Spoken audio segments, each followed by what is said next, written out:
আজকে মুখ্যমন্ত্রীর সভায় আমরা গিয়েছিলাম। আমাদের দাবি ৮ দফা দাবি ছিল।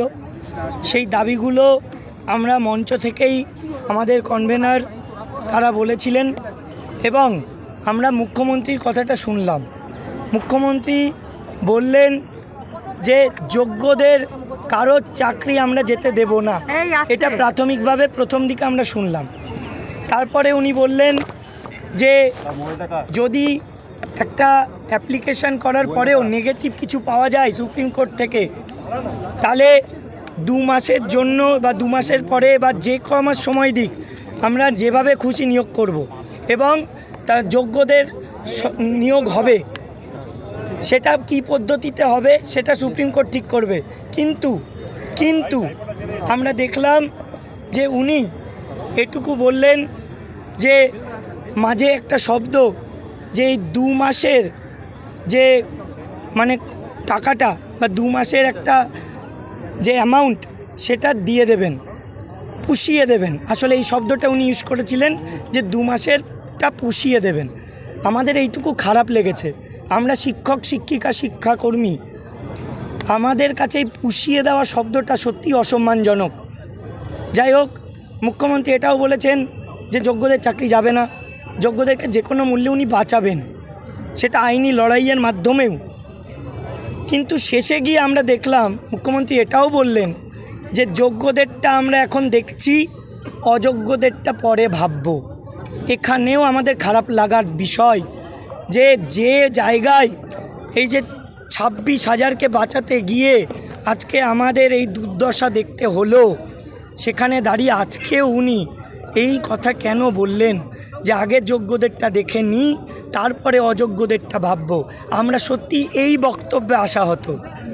আমরা মুখ্যমন্ত্রীর কাছে এটুকুও শুনেছি যে এখনই টার্মিনেশন লেটার গভর্নমেন্ট দিচ্ছে না। টার্মিনেশন না দেওয়া মানে আমাদের চাকরি যাচ্ছে না আপাতত, স্যালারি বন্ধ হবে না আপাতত। কিন্তু এটা তো কোনো সুরাহা নয়, এটা তো কোনো একদম পার্মানেন্ট সলিউশন নয় যে আমরা যে জায়গাটায় ছিলাম সেই জায়গাটা সুরক্ষিত থাকছে, আমাদের চাকরিটা তাহলে আলটিমেটলি হারানোর দিকেই।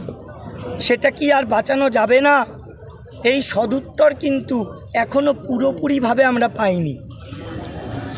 মুখ্যমন্ত্রীর কাছে আমরা আরেকটা জিনিস শুনেছি যে উনি বলেছেন যে এই একটা খেলা চলছে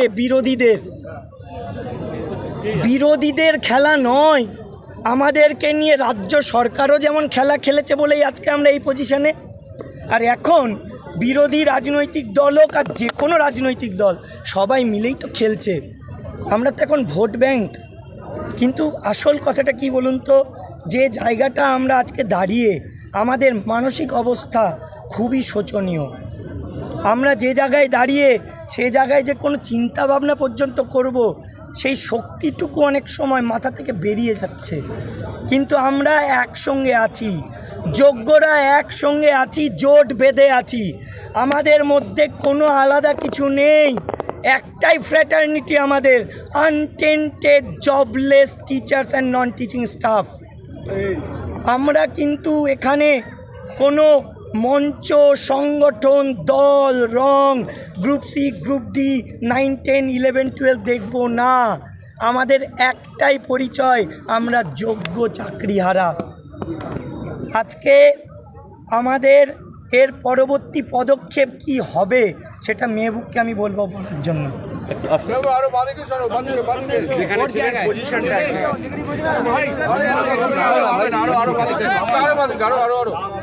শিক্ষক শিক্ষিকা অধিকার মঞ্চ বলুন কি আপনাদের পরিকল্পনা এবং আজকে যে বৈঠক হলো, বৈঠকের পরে কি প্রাপ্তি অপ্রাপ্তি এবং আগামী দিনে কি পরিকল্পনা? আজকে আমাদের যে বৈঠক, সেই বৈঠকের পরেও আমাদের ধ্রুব যে সত্য, সেই সত্য আমরা অস্বীকার করতে পারি না। সেটা হচ্ছে আমাদের কেস সুপ্রিম কোর্টের প্রধান বিচারপতির এজলাস থেকে খারিজ হয়েছে। তাই সেখান থেকে রিভিউ এবং রিভিউ থেকে কিউরেটিভ প্রসেসটা কিন্তু খুব জটিল। আমরা কিন্তু সত্যি জানি না আমরা ফিরবো কি ফিরবো না। তাই কিন্তু একটা জিনিস আমরা জানি, সেটা হচ্ছে যে জাজমেন্ট এসছে অসঙ্গতিপূর্ণ এবং চরমতম একটা বায়াস জাজমেন্ট। এই জাজমেন্ট কখনো হতে পারে না, কারণ জাজমেন্টটা পড়লেই পাওয়া যায়। ঠিক আছে। এই জাজমেন্টটার আমরা যে রিভিউ যাব, কিন্তু আমার সঙ্গে যে অবিচারটা হয়েছে তার একটা জনমতের প্রয়োজন আছে। আমি একা নয়, সুপ্রিম কোর্টে কেস রিভিউতে ওঠার আগেই মানুষের মুখ থেকেও যেন এই রিভিউর দাবিটা ওঠে। অনৈতিক নয়, নৈতিকভাবে যদি মানে সামগ্রিক বিষয় বিশ্লেষণ করে মানুষ মনে করে যে হ্যাঁ এরা সত্যি অযোগ্য, তাহলে আর আমাদের দাবি করার কিছু থাকে না। তার সেই জনমত আমরা গঠন করতে পারি একমাত্র রাস্তা থেকে, একমাত্র আন্দোলন থেকে।